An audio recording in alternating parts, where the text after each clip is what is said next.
hot yoga versus regular yoga, unveiling the differences and similarities. But before we continue, let's get one thing straight. There's no such thing as regular yoga. Really? Really? Just because you're not heating the room doesn't mean it's regular yoga. It's too diverse of a subject. Now, yoga's been around for 6,000 years, maybe 6,500 years. However, the exercise modality of yoga, doing postures in a room, in a classroom, that's fairly new in the subject of yoga. They didn't even call the standing positions asana until like 100 years ago.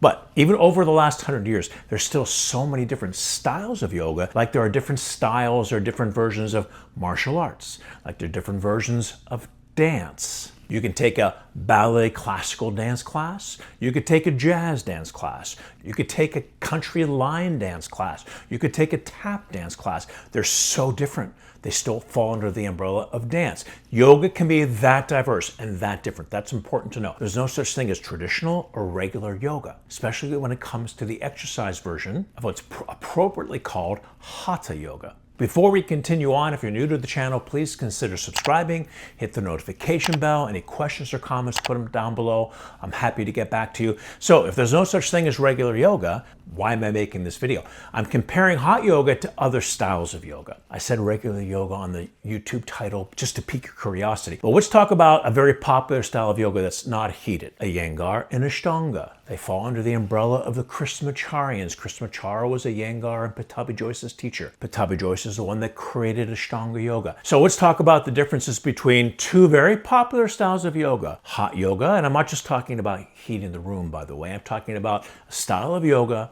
coming from Vishnu Ghosh, city of Calcutta in the state of Bengal.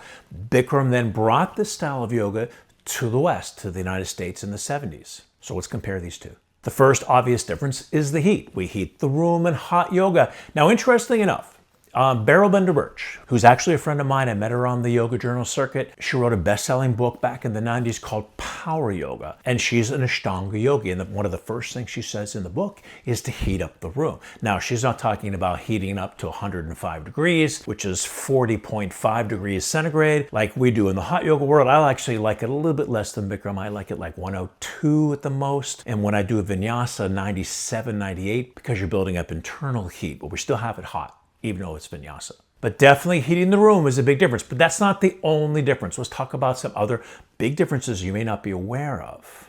Another difference is alignment. We have different alignment concepts. In the hot yoga world, once again, coming from Vishnu Ghosh to Bikram to Barkan to you, one particular alignment concept that's different is that we round the spine in some poses, like standing hip to knee, standing separate legs stretching, rabbit pose, separate leg stretching on the floor, a rounded curling spine. Bikram used to take a person and put him in a rabbit pose and take a measuring tape from their lower spine all the way up to the neck and see how long the spine extends. We're opening up the spine, opening up the vertebra. One of his favorite sayings, healthy spine, healthy life. And you won't see in a Iyengar class or an Ashtanga class them in any type of curling rounding position. It's all straight backs. Second alignment difference is in the hot yoga world, we like to exaggerate the back bends. I call extreme back bends. That's actually frowned upon in the Krishnamacharyan world. Even though this is an interesting, and this is going to bring us to the second point about different postures and different names of postures. But here's a picture of Iyengar doing Warrior One, and you can see his head is back and he's in a back bend. But they also do extreme back bends in some poses, but not as much as we do in hot yoga. For example, take a look at this pose. And this is going to bring us to the next difference. They call this pose full pigeon. We call it full camel, but that's an extreme back bend that they are doing. So it's not that they don't do the extreme back bends, but they don't do it as much as we do. So definitely an alignment concept in the hot yoga world, the exaggeration on the extreme back bend. And by the way, this is what we call warrior. We don't have warrior 1, warrior 2, and warrior 3 in the hot yoga world. We just have warrior pose, which is what the Krishnamacharyans call crescent pose. So I've nicknamed it crescent warriors. This is our warrior, and here's Iyengar again in his warrior. You can see how similar they are. The difference is Iyengar is in a 45-degree angle, and we're up on the toes. But look how similar these poses are. Warrior opposed to warrior 1. Now, sometimes we have the same name with a different pose. So this posture we call half moon. The Krishnamacharyans call this posture half moon. Same name, completely different pose. Now, Krishnamacharya's call this pose frog. We call this pose frog, or Mandukasana. Have you ever had a Manduka mat? You see a little frog in the corner. Manduka is Sanskrit for frog, FYI. However, this pose, what we call frog pose, the Krishnamacharyans call it full tortoise. We call this pose full tortoise. So you can see what I'm talking about. Sometimes same name for different pose, same pose, different name. Which one's right and which one's wrong? They're both right. They're all traditional in their own right, depending on where it came from, what part, usually what region geographically in India that it came from.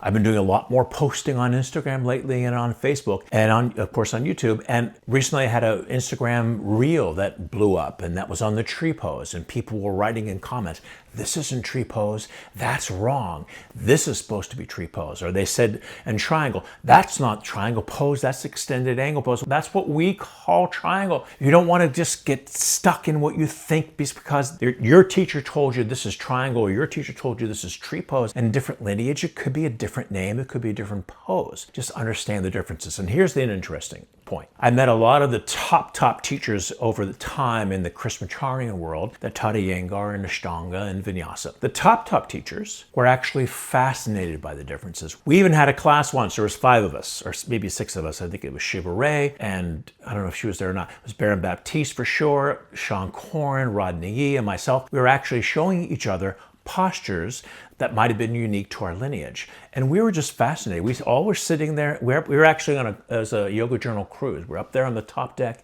doing these postures together, showing each other what was new or unique from our particular lineage. And we were all very curious about the differences. Of course, not holding on to dogma and saying this is right and this is wrong. Open yourself up. Understand there's so many different types of yoga, different expressions, different approaches to the subject. Here's another example, same posture, different name. We call this posture wheel pose or chakrasana. The Krishnamacharyans, they call it upward bow or Urdhva Dhanurasana. Same pose, different name. Now this posture, what we call in the hot yoga world, crow pose. They also, the Krishnamacharyans call it crow, but they have a different Sanskrit for it. They call it bakasana. Kakasana is Sanskrit for crow pose. The English is the same. The Sanskrit's different. That's sort of interesting. But also our alignment is different. Going back to that first point. In the Krishnamacharyan world, when they do crow, the knees are on the outside of the arms. We have our knees on the inside of the arms. It's a little different alignment concept, very subtle, but a little different. This is a video of me doing crow pose to handstand a long time ago. Thought I'd take a little show-off moment for you. Eventually, remember, you have to lock your elbows.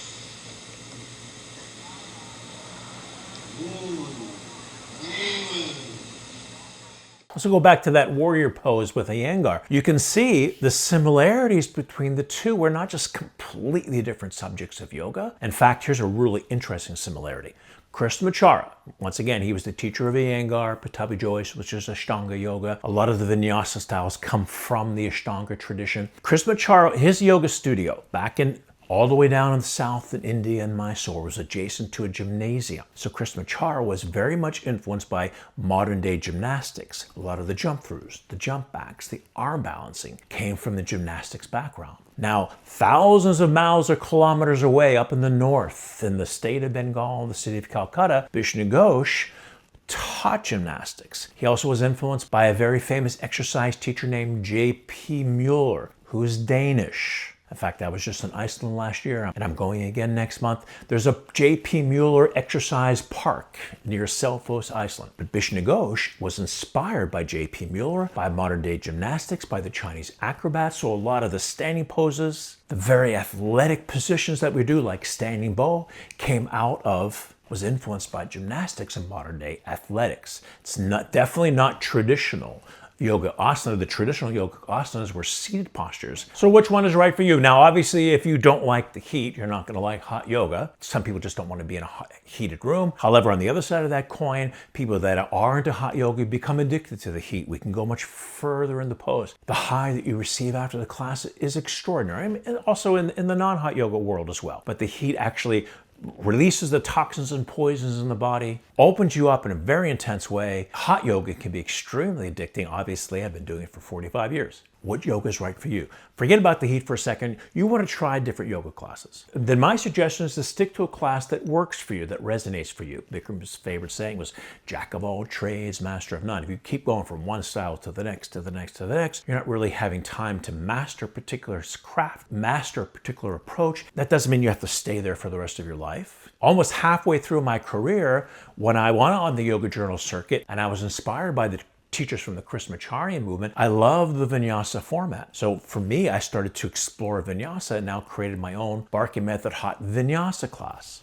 So open yourself up to different things, but at the same time, commit yourself to a practice that resonates with you, but doesn't mean you're stuck there forever. What works for you is the most important thing. What resonates for you, that's the yoga you want to pursue. So next month, February, I've got 2 level 2 teacher training programs. We call it level 2/3 in Scranton, Pennsylvania at Steamtown Hot Yoga from February 4th to the 8th. Then I'll be in Selfoss, Iceland from February 18th to the 22nd, also doing a level 2/3. We've got 3 level 1 trainings coming up in 2026. In OBX, or Outer Banks of North Carolina, March and April. In Florida, we're actually bringing the level 1 Barkan method teacher training back to South Florida in Coconut Creek at Evolution Yoga, June and July. And then I'm going back to Marltown, New Jersey, and I'm going back to Marlton, New Jersey in November and December. Those are the 3 level 1 trainings. I put links in the description below. We'd love to have you join the family. So that's our episode for today. Thank you so much for watching. If you're new to the channel, please consider subscribing, hit the notification bell. Any questions or comments, put them down below. I'm happy to get back to you, and I'll see you at the next video. Bye, everyone.